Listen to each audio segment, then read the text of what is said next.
the Ukrainian, the native of Kiev. And now I am on Maidan, on the central part of my city. I want you to know why thousands of people all over my country are on the streets. There is only one reason.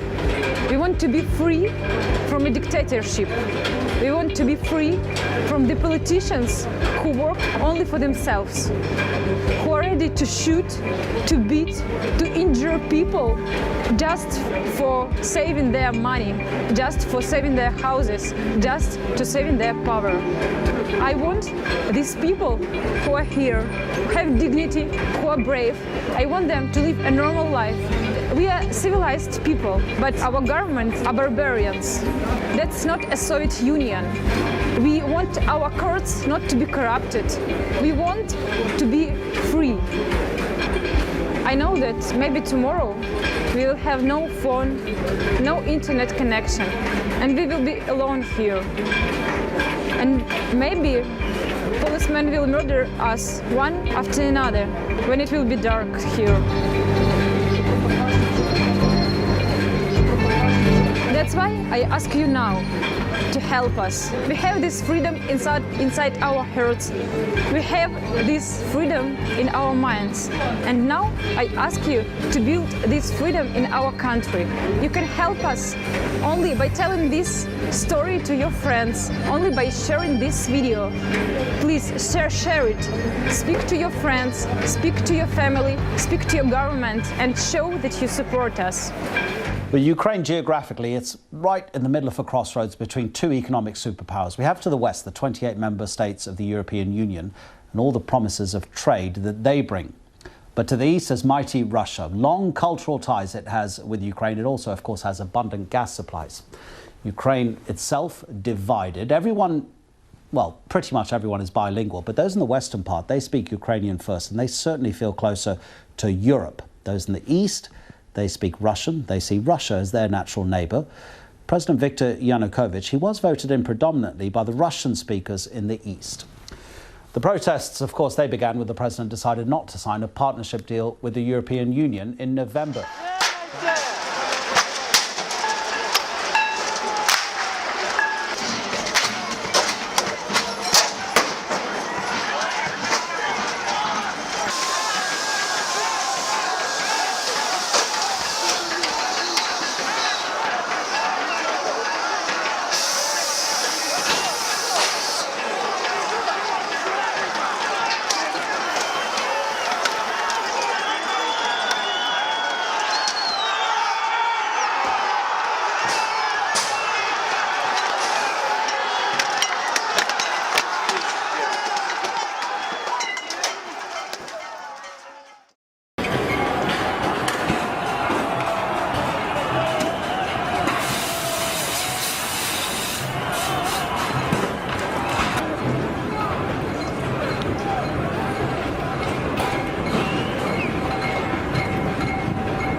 Since November last year, anti-government protests in Ukraine have engulfed central Kiev. These protests, dubbed Euromaidan, escalated in January when police and protesters clashed over a new and highly controversial protest law. This law could see you in prison for wearing a mask at a protest or even setting up a tent without police permission. The fighting lasted for 4 days and left hundreds injured and at least 2 dead from gunshot wounds. The clashes centred around Hereshkovo Street on the eastern edge of the Maidan, where new barricades had been set up and a shaky ceasefire was in place.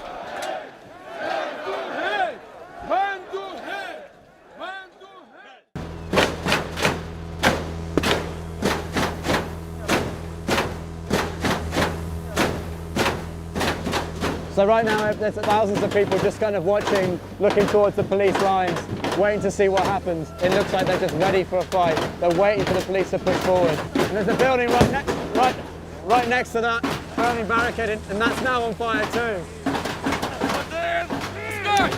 It's called Lose the Jewel. There's a man behind me, half naked, wielding a chainsaw. The police are firing rubber bullets in this direction, so we're having to move.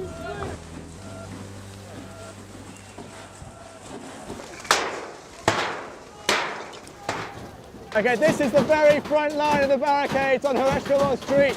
The protesters are shooting fireworks now towards the police. It's like a post-apocalyptic nightmare down here. It's insane.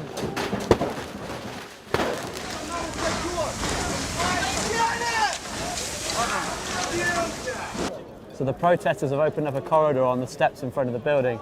The police inside have surrendered, so they're going to let them out and then retake Ukraine House.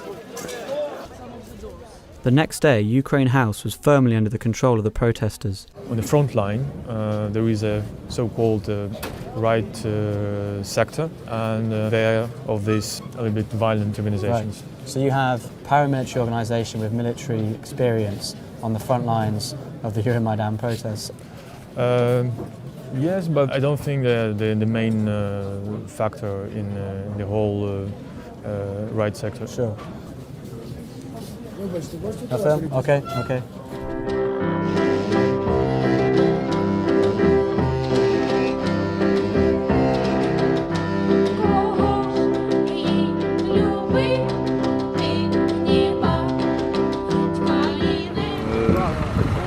Конфликт здесь гораздо глубже, и в бой благословляют вот этих негодяев священники. Непонятно из какой конфессии, но явно не те священники. Я знаю какие. УГКЦ. Я не буду утверждать кто, но я утверждаю. Тем не менее людей, у которых нацистская символика на щитах, и которые сегодня наступают на наших бойцов, на меня и на моих собратьев в том числе. Как вас зовут, товарищ майор? Меня зовут Александр. Пожалуйста, вот эти офицеры. А завтра, 29 числа, будут круты, будет марш, будут опять коммуняку на гіляку и москалів на ночи.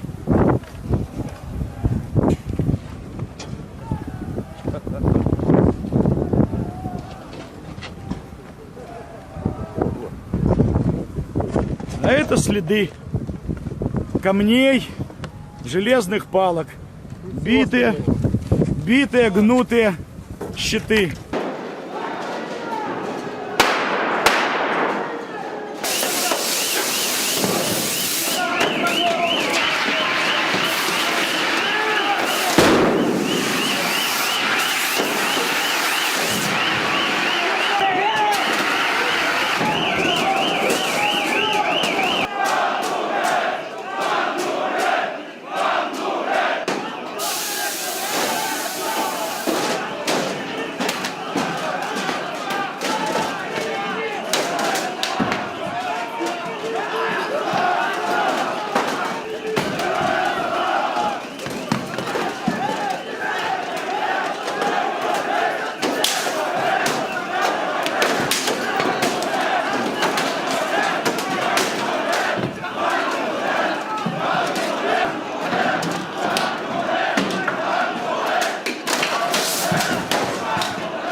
We have been actively engaged in what's been happening in the Ukraine. Not only has our embassy and our folks who are over there been talking to the opposition as well as the government, but folks like Vice President Biden have spoken directly to President Yanukovych about our belief that, number one, rules that restrict protests and free speech are ultimately counterproductive, and we are very much against.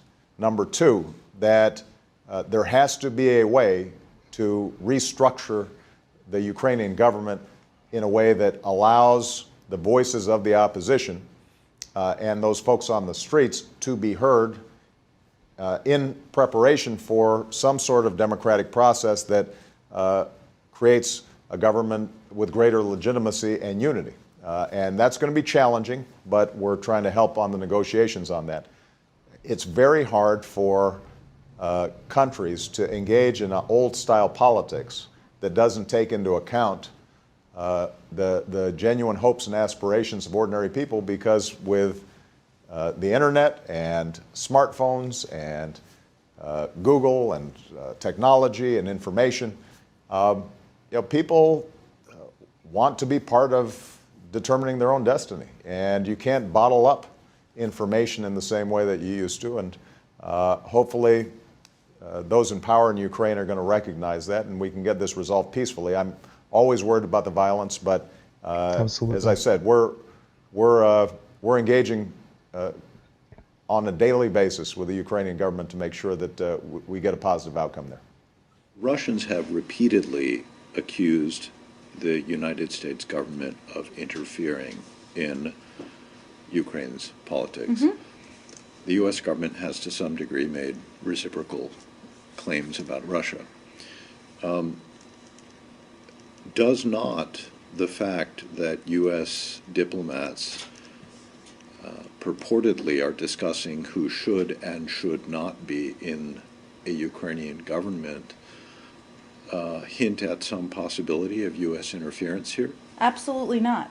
What do you think? I think we're in play.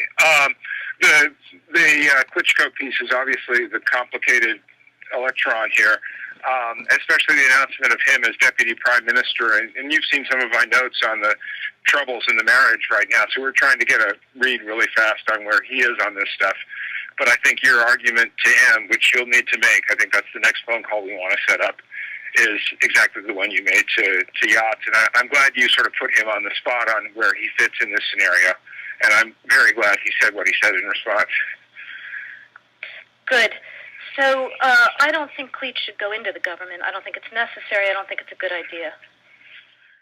I think Yachts is the guy who's got the economic experience, the governing experience. He's the guy, what he needs is Cleach and Tony Book on the outside. He needs to be talking to them 4 times a week. I just think Cleach going in, he's going to be at that level working for Yatsenyuk. It's just not going to work. Yeah, no, I think that's right. Okay. When I talked to Jeff Feltman this morning, he had a new name for the UN guy, Robert Seri. Did I write you that this morning? Yeah, I saw that. He's now gotten both Seri and Ban Ki-moon to agree that Seri could come in Monday or Tuesday. Okay. So that would be great, I think, to help glue this thing and have the UN help glue it. And, fuck the EU. No, exactly. And I think it shouldn't be a surprise that there are discussions about events on the ground. This was more than discussions, though. This was 2 top U.S. officials that are on the ground discussing a plan that they have to broker a future government and bringing officials from the UN to kind of seal the deal. This is more than the U.S. trying to make suggestions. This is the U.S. midwifing the process. Well, Elise, you're talking about a private diplomatic conversation. Those happen all the time. Of course, as part of private diplomatic conversations, there are discussions about what involvement the UN can have, what involvement or engagement should happen on the ground, that shouldn't be a surprise. Of course, these things are being discussed. It doesn't change the fact that it's up to the people on the ground. It is up to the people of Ukraine to determine what the path forward is. There is a difference between private discussions that happen in the interagency process, in the building, and what we convey publicly as a U.S. government. And we have a responsibility to convey what our position is. Of course, you're discussing a range of options on a range of issues. But if you, that's what you do as a diplomat. If you're saying privately behind the scenes that you're cooking up a deal, and then you're saying publicly that this is up for Ukrainians to decide, those are two totally different things. I understand that diplomatic discussions are sensitive and you don't want everything to come out, but those are two totally different positions. Elise, what do you think happens behind closed doors when people are discussing issues internally through the interagency? This is not discussing issues. This is talking about a deal that the U.S. was cooking up.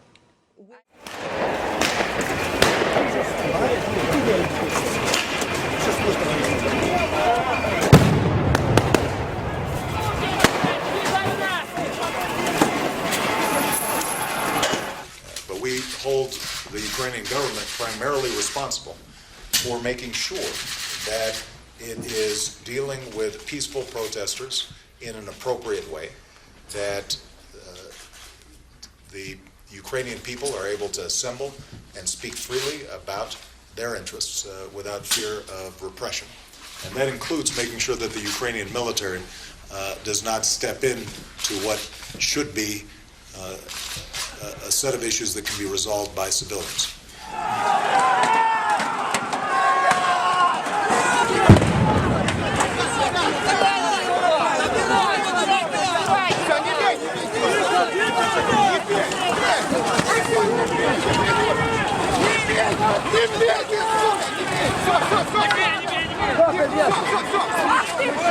Сука, продаж! Успокойтесь!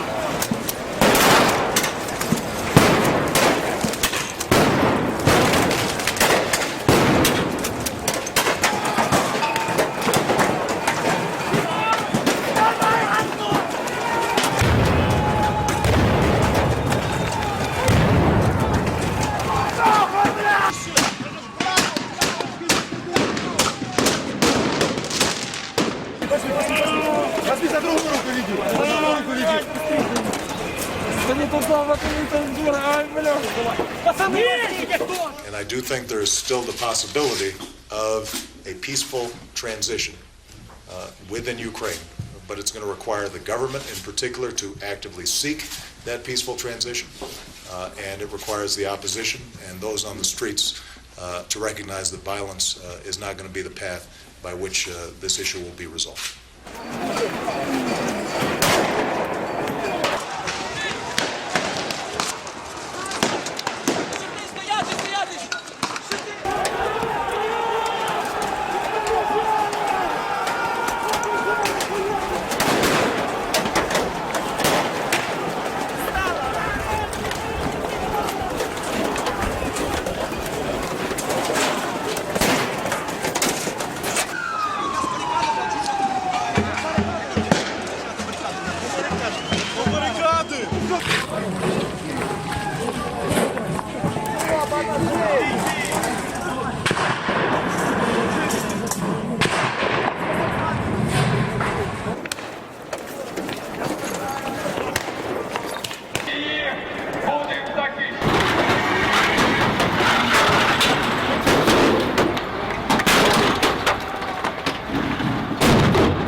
Back down in Independence Square, two Cossacks beating out a constant drumbeat by the barricades. They're still arriving here to sign up. More volunteers marched off to join the cause. Coming back the other way, members of the People's Self-Defence, awaiting orders outside the Ministry of Agriculture. The man on the left armed with a mace. It was just up the road from here that yesterday much of the shooting took place. But many of these protesters have been working throughout the night to rebuild their barricades, their front line. And this is the third time they've done it. And when you talk to them here, they're absolutely determined that the president stands down and stands down quickly. In the Parliament, government and opposition MPs had to be kept apart. But whilst they were lunging at each other, a group of EU foreign ministers was shuttling back and forth, negotiating a deal to end the violence. Finally, after marathon talks, the two sides signed. The opposition had been warned by an EU minister that the alternative was martial law. So a deal was agreed, ushering in new elections, a coalition government, and a reduction in the president's powers. I'm satisfied that it's the best agreement that could be had and that it gives Ukraine a chance to return to peace, to reform and to hopefully resume its way towards Europe. But when the opposition leaders returned to Independence Square, there was no celebration. Vitaly Klitschko, one of the leaders, was drowned out with boos and cries of traitor. Yes, Ukraine has an agreement, but not much trust on either side. Gavin Hewitt, BBC News, Kiev. Ukraine's opposition leader Yulia Tymoshenko has called for continued demonstrations in the Ukraine capital. Her powerful and passionate plea for further protests against the ousted President Viktor Yanukovych capped an extraordinary day of events. It came hours after Parliament approved a measure allowing the former Prime Minister to be freed after spending 30 months in jail for abuse of power. We must do a few important things together. Firstly, we have to ensure that Yanukovych and all that garbage around him are brought here to Maidan, she said.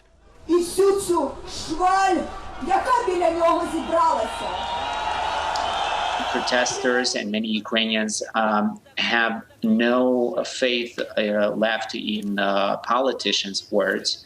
So that's why protesters basically in mass decided to stay on Independence Square and all around other protest site in the country to control what is happening in New Revolutionary Parliament and to control this very delicate process of forming a new interim government and the way to the new presidential elections in May. Vitaly, can I very quickly just ask you, do you know where Viktor Yanukovych is right now? It's a good question. Millions of Ukrainians want to know where is Yanukovych and try to find him. He disappeared. President of Ukraine disappeared. That's why we have to elect a new one. You signed an agreement with the president, or with Viktor Yanukovych on Friday, that he could stay as president until early elections. What went wrong? Because he disappeared. He doesn't feel everything, all points, what we signed. This was so high temperature in society, and we have to stop that. And and in constitutional way, in constitution majority in parliament, we want to move to Constitution 2004, and after that we tried to find him holiday. In evening we decide to announce new president election. In Ukraine, power was taken by nationalists, fascist youngsters. I just moved from Kiev to the city of Kharkov, and during my traveling, when I was still in Kiev, I was shot at from the automatic rifles. I never gave any orders to the police to shoot. You know that the police was unarmed until the last moment, until there was the danger of their death. I'm sure that there will be time and there will be truth. Truth will win and everybody will know the truth. We left the hotel and ventured up towards the new front line. The majority of the gunfire seemed to be coming from police lines, but not all of it.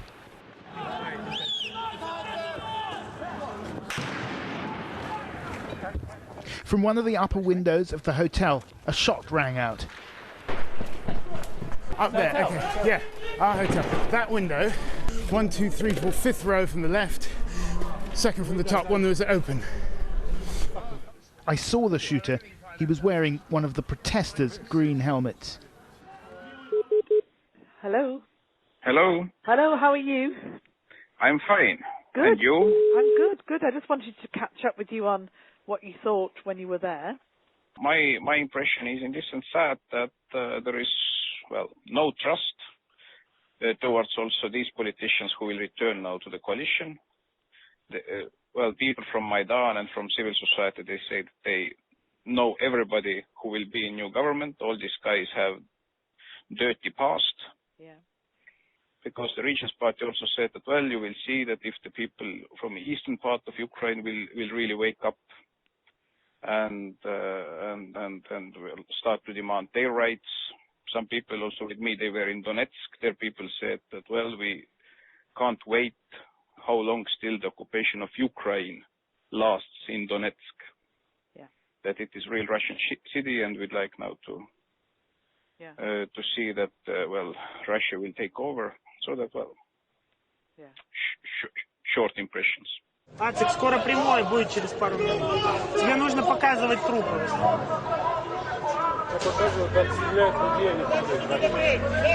Then second, what was quite disturbing, the same Olga told that, well, all the evidence shows that people who were killed by snipers from both sides, among policemen and people from the streets, that they were the same snipers killing people from both sides. Well, that's, yeah. So that, and then she also showed me some photos. She said that has medical doctor. She can, say that it is the same handwriting, the same type of bullets, and it's really disturbing that now the new coalition, that they don't want to investigate what exactly happened. So that there is now stronger and stronger understanding that behind snipers, it was not Yanukovych, but it was somebody from the new coalition. I think they do want to investigate. I mean, I didn't pick that up. That's interesting. Gosh. Yeah, so that it was, in this sense, disturbing that if it starts now to live its own life very powerfully, that it already discreditates from very beginning also this new coalition.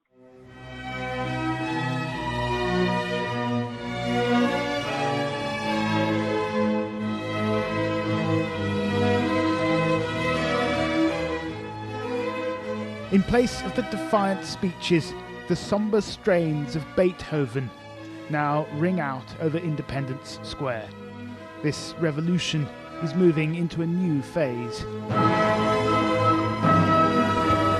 But amidst the flowers and the children's tributes, flashes of something more sinister.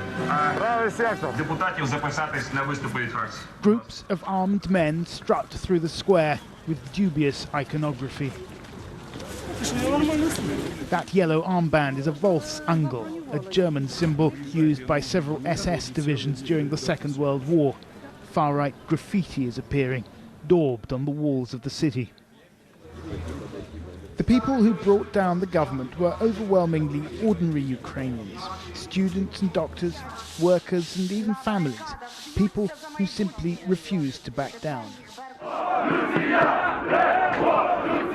But the most organised and perhaps the most effective were a small number of far-right groups. When it came to confrontations with the police, it was often the nationalists who were the loudest and the most violent.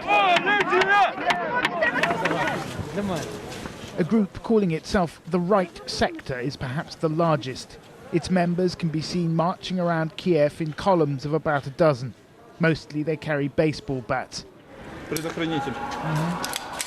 Sometimes they carry guns. We met these men posing for pictures outside the burnt-out remains of what was once their headquarters. I asked them about their political beliefs. Национал-социалистская тематика иногда в некоторых людях она есть проступает. Как бы, чтобы была единая нация. Но не у всех это не заложено в основе этой организации, это у некоторых людей есть. А у вас? У меня лично есть. В смысле? Объясните. Мне как бы нравится эта идея единой нации.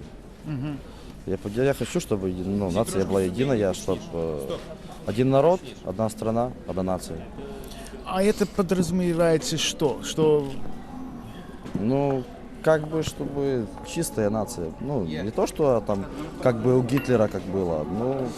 В своем роде немножко, маленько, но было, чтобы своя нация.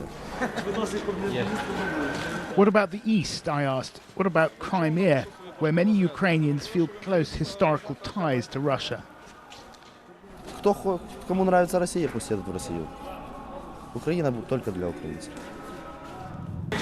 We got a late-night phone call from another group known as C14, inviting us to meet their leader at their new base.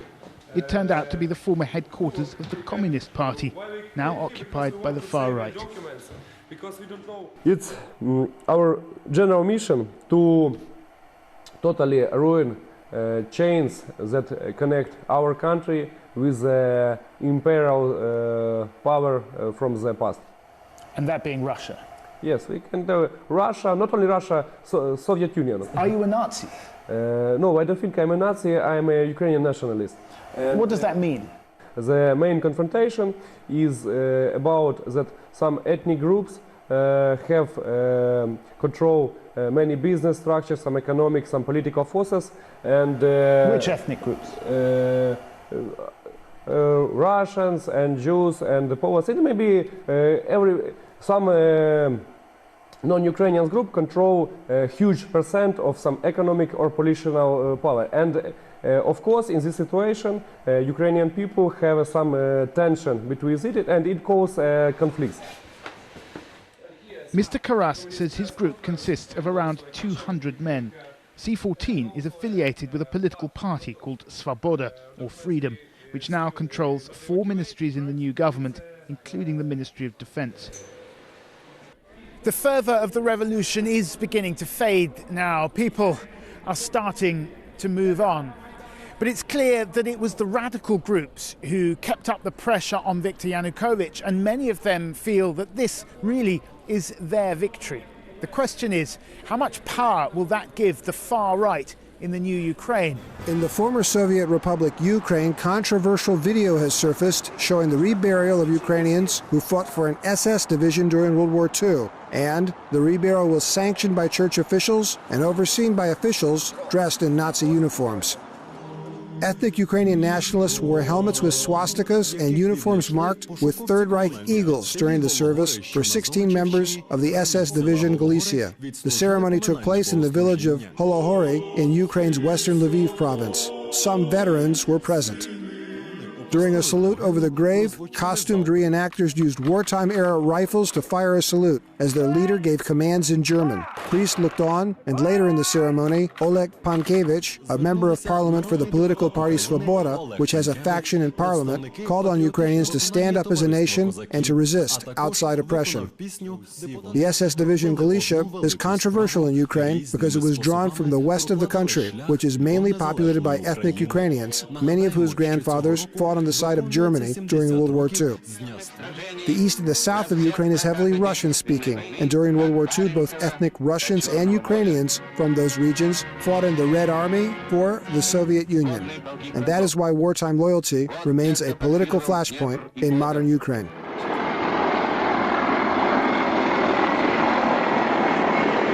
Охренеть!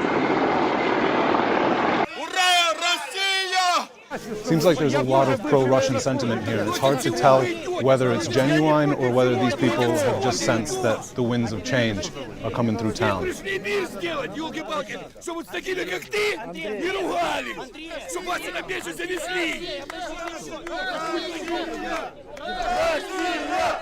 I really wouldn't want to be the Ukrainian soldiers standing behind this gate right now. They're a lot worse equipped, they're cut off from the mainland, and they're surrounded by Russian special forces.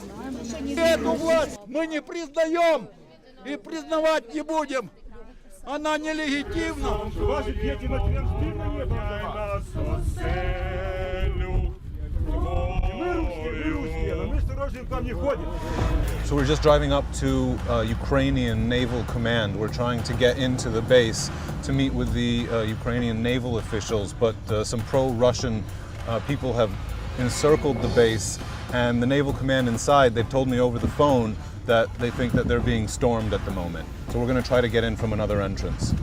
Россия! Россия! Россия! It's really surreal at this naval base because the Russians have come in and they've occupied Crimea. They're here with their army, but the Russian soldiers and the Ukrainian naval officers, they seem to be getting along. It's like the chillest occupation I've ever seen. Now you've called this an invasion, so what are the costs? Well, we're now discussing all of the options. This is an act of aggression that is completely trumped up in terms of its pretext. You just don't invade another country on phony pretext in order to assert your interests. Well, but there are ways to deal with this, and President Putin knows that. If it is in hard times, Ukraine is left on its own and is given to Russia, and when Russia is allowed to take away Crimea, then the world will change.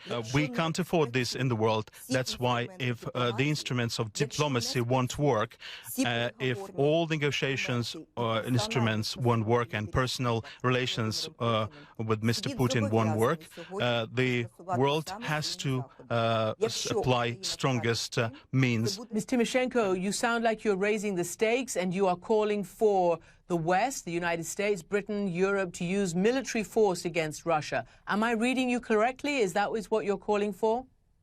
I am asking all the world, personally, every world leader, to use all the possibilities in order to avoid Ukraine losing Crimea. Under former President Yanukovych, one woman who pleadingly said how poor they were, how the rich lived well, and how those in power took the money and how they were left behind. These brave Ukrainians took to the streets in order to stand peacefully against tyranny and to demand democracy. So instead, they were met with snipers who picked them off one after the other. They raised their voices for dignity and for freedom. But what they stood for so bravely, I say with full conviction, will never be stolen by bullets or by invasions. It cannot be silenced by thugs from rooftops. It is universal, it's unmistakable, and it's called freedom. So it's time to set the record straight. The Russian government would have you believe it was the opposition who failed to implement the February 21st agreement that called for a peaceful transition, ignoring the reality that it was Yanukovych who, when history came calling, when his country was in need, when this city was the place where the action was, where the leaders of the nation were gathered in order to decide the future, he broke his obligation to sign that agreement, and he fled into the night with his possessions, destroying papers behind him. If it wants to help protect ethnic Russians, as it purports to, and if they were threatened, we would support efforts to protect them, as would, I am told, the government of Ukraine. But if they want to do that, Russia could work with the legitimate government of Ukraine, which it has pledged to do. But if Russia does not choose to de-escalate, if it is not willing to work directly with the government of Ukraine, as we hope they will be, then our partners will have absolutely no choice but to join us to continue to expand upon steps we have taken in recent days in order to isolate Russia politically, diplomatically, and economically. We are working closely and will continue to work closely with the IMF team and with international partners in order to develop an assistance package to help Ukraine restore financial stability in the short run and to be able to grow its economy in the long run. I'm pleased to say that this package includes an immediate $1 billion in a loan guarantee to support Ukraine's recovery, and we are currently working with the Treasury Department of the United States and with others to lay out a broader, more comprehensive plan. Good afternoon. The Secretary General and the Prime Minister will make short statements, and then they'll be happy to take a couple of questions. Secretary General. Good afternoon. Prime Minister, it's really a great pleasure to welcome you to NATO headquarters. Ukraine is a valued and long-standing partner for NATO. In these difficult moments, NATO stands by Ukraine. NATO stands by the right of every nation to decide its own future. We call on Russia to withdraw its forces to their bases and to refrain from any interference elsewhere in Ukraine. We are committed to resolve this crisis only peacefully. And it's clear that no military option is on the table. But it's clear that it's up to Russian government to make the step back. I would reiterate again that this is the responsibility of the Russian government. They've started this. They need to put an end to this.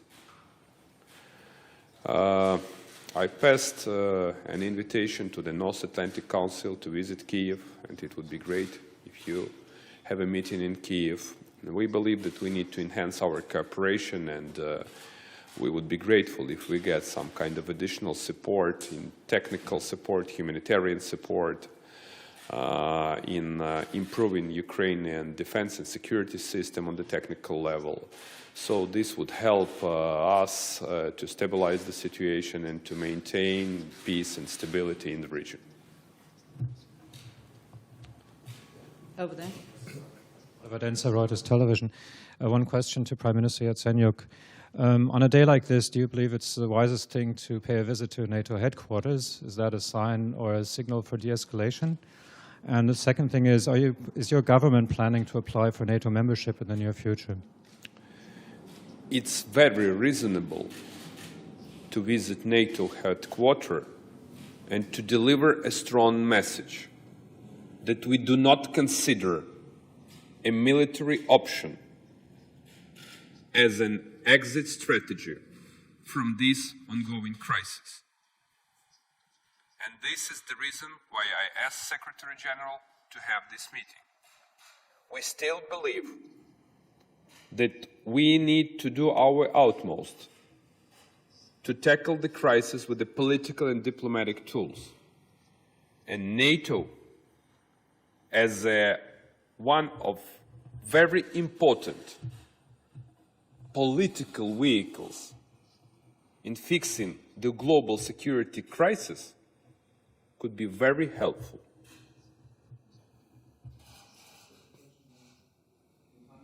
For membership? It's not on our radars. It's Sunday, the big day of the referendum, the day everybody in Crimea has been waiting for all of 2 weeks. Some people would say that maybe 2 weeks isn't enough time to prepare a national referendum about separating from the country that you've been a part of for the last 70-odd years. But it's happening today, and here we are.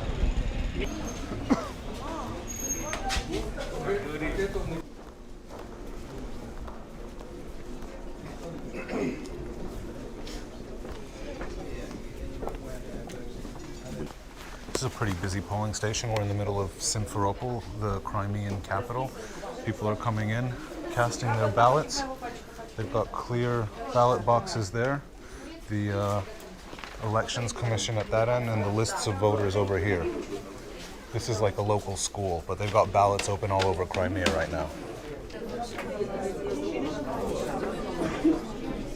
According to the Ukrainian central authorities and the international community, this referendum is completely illegal and an act of separatism. But I think the people here in Crimea really don't care. А за кого вы, то есть за что вы проголосовали? За наших. Что это значит? За Россию. Почему? Потому что они лучше, чем Украина. А, да? Конечно. И вы надеетесь на что теперь? На лучшее. За соединение с Россией, как бы. Почему? Ну, Украина сейчас в нехорошем положении, при власти шайка преступников, на мой взгляд. Собрали вокруг себя быдло и пытаются как-то восстановить власть. За Россию. Первый. За Россию. А почему?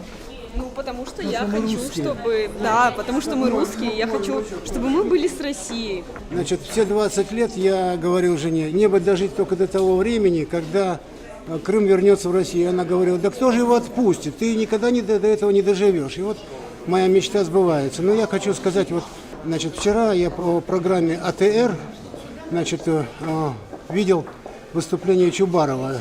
Значит, он вот буквально сказал, что это клоунада и это цирк. И крымско-татарский народ в этом цирке участвовать не будет. Этим он оскорбляет не только меня, а и Верховный Совет, который инициировал, как он сказал, клоунаду. Какая клоунада? Я что, пришел сюда как клоун? There's a couple of Russian soldiers here, and this is the first time we've seen any Russian soldiers in the center of Simferopol. Because they don't wear any insignia, they've put on white armbands so that they can identify themselves from the other soldiers milling about. По первому вопросу. Вы за воссоединение Крыма с Россией на правах субъекта Российской Федерации. Получено положительных ответов 95,5%. Мы земляки великой России! Since the beginning of the Russian invasion, this is the day these people have been waiting for. They've just announced that enough people have voted for the referendum to count, and there's no doubt in anyone's mind here that the vote has been for joining Russia.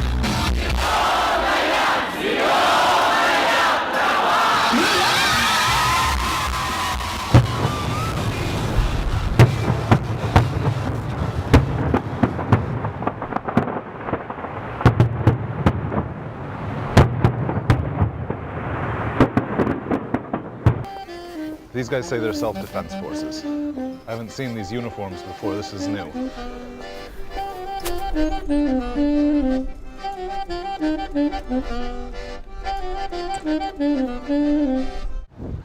Now that the Crimean parliament has officially requested that Russia allow it to become a Russian region, it's up to the Kremlin and Moscow to decide when Crimea becomes Russia. Я уже говорила, губа треснет у них. У всех 28 стран и вот у страны Америки. И поперек горла станем. Мы не дадим. Мы все русичи. У нас одни корни, у нас одна история. У нас одни беды, одни победы. Мы все, у нас генетически мы русские все. Мы русичи. Мы святая православная Русь. Что еще им рассказать? Больше ничего. Больше ничего. Ну, пусть сидят там. А то научим лапшу лаптями хлебать. Они давно не нюхали сапог русского солдата. Забыла? Лена, тормозни. Подождите, забыла. Тормозни. Crimea is not fully Russia yet, but it is feeling more Soviet because according to the official results of the referendum, 80% of the population turned out to vote and fully 97% voted to join Russia. Given that there's 13% Crimean Tatars here and 20% Ukrainians, that's a pretty questionable result. Как называется эта страна?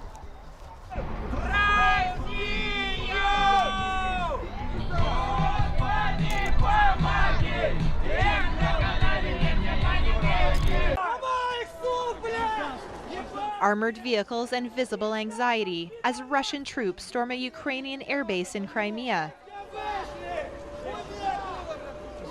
One vehicle rams against the gate, attempting to force its way in. The footage comes to an abrupt halt as a man in military uniform dismantles a Ukrainian military camera used to film the scene. Witnesses reported hearing gunfire. A Ukrainian serviceman was reportedly injured in the takeover, and a base commander was detained for talks. The Belbek Air Base was one of the last military facilities in Crimea still under Ukrainian control. But on Saturday, Ukrainian soldiers sang the national anthem for the last time.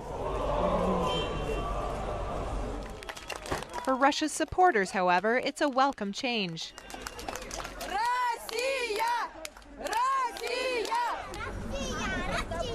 Kiev insists that Crimea's bases are still formally under Ukrainian control, although most are now occupied by Russian troops and fly the Russian flag. С этим Крымом, я тебе скажу, я, конечно, в шоке.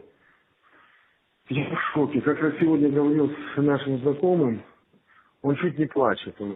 Я говорю ему, а как мы сейчас будем... Я сама готова сейчас брать автомат, понимаешь, и идти стрелять этому в лоб.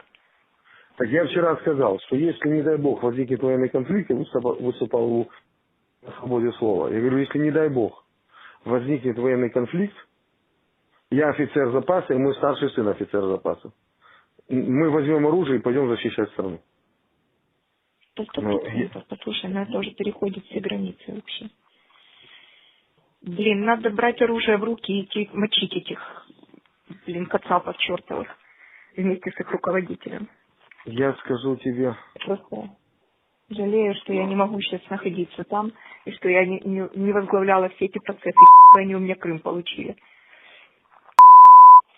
И я надеюсь, знаешь, что я включу все свои связи, и я подниму весь мир, как только смогу, для того, чтобы, просто от этой России не осталось даже выжженного поля. Ну, я тебе скажу, что я, конечно, тебе здесь союзник, не просто союзник. И я хочу тебе сказать, что вот мы сегодня говорили, а что, это утром было совещание глав фракций, и потом я с Виктором говорил, Витя говорит, а что теперь делать оставшимся 8 миллионам русских, которые остались на территории Украины? Они же изгои. Их расстреливать из атомного оружия. Смотри, ну это я с тобой не могу спорить, потому что в том, что произошло, это, конечно, ужас. Но вырисовывается следующий вариант, потому что сегодня есть действия, которые, безусловно, незаконны. Эти незаконные действия надо разбить в каком-то юридическом международном... Мы идем в ГАГ, международный криминальный.